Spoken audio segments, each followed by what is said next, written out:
Hey everybody. So originally I had plans to go up to Bishop Pass, that area, and camp for a night, but the temperatures as usual this year dropped like 15 degrees and it was going to snow like 6 inches. So decided to go hike around the June Lake Loop.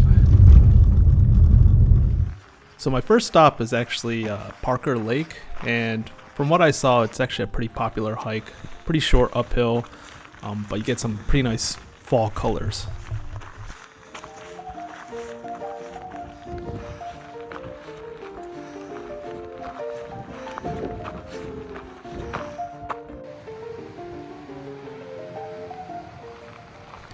So you can see the leaves were starting to turn yellow already, but to be honest, I thought it was actually going to be a little further along than it was.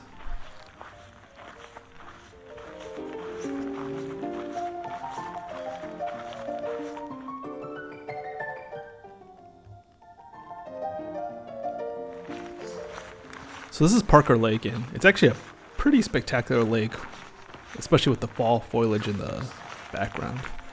Not a very big lake, and unfortunately, I didn't realize it was actually pretty shallow for like the first 50 feet out. And you can see that it's tree lined, so not much backcasting room. I did try fishing it for maybe like 30 minutes, doing a bunch of row casting, but didn't really see anything or getting any action.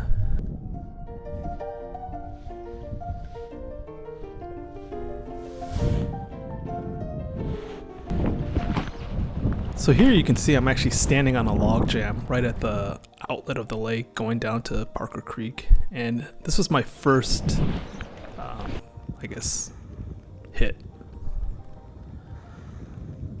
Again, there was a lot of creek to fish and I saw some fish coming up, so I decided to head back down.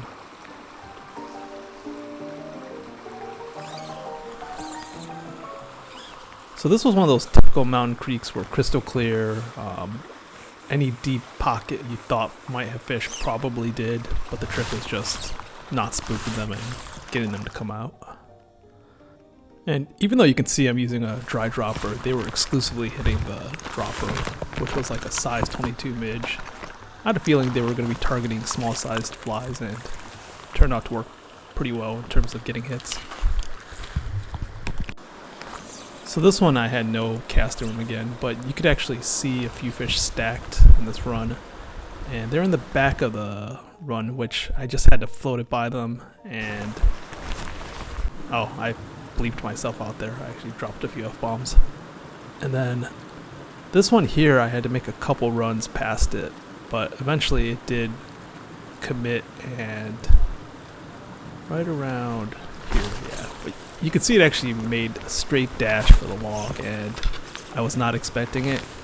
And he actually wrapped me around a branch and got loose himself. I had to break off, so I guess he completely won that battle.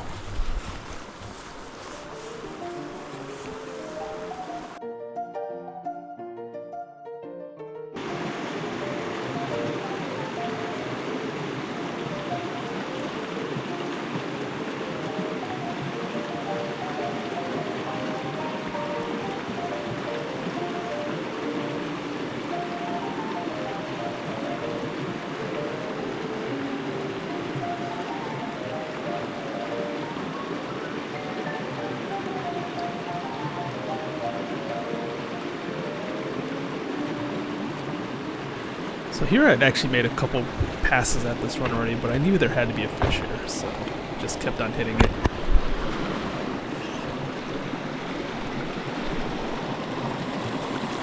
This one surprised me a little bit. This one was a brookie. All the other ones I caught were actually brown trout.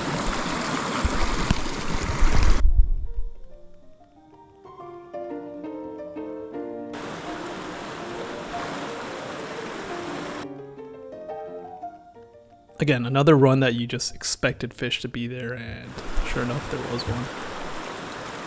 Doesn't mean I caught it though.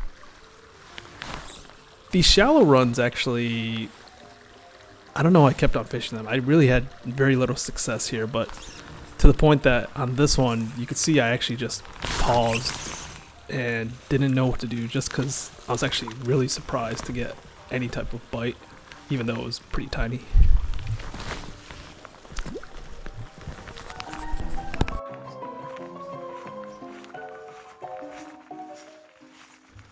So the rest of the creek wasn't that accessible. Decided to head back down.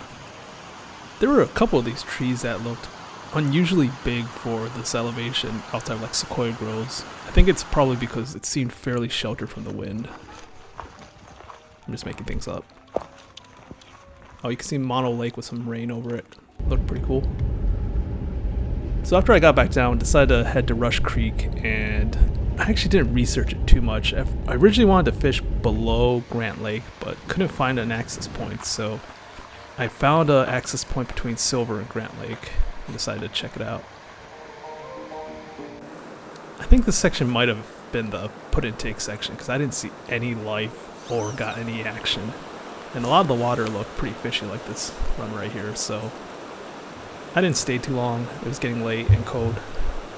Maybe one day I'll head back and try the lower section again.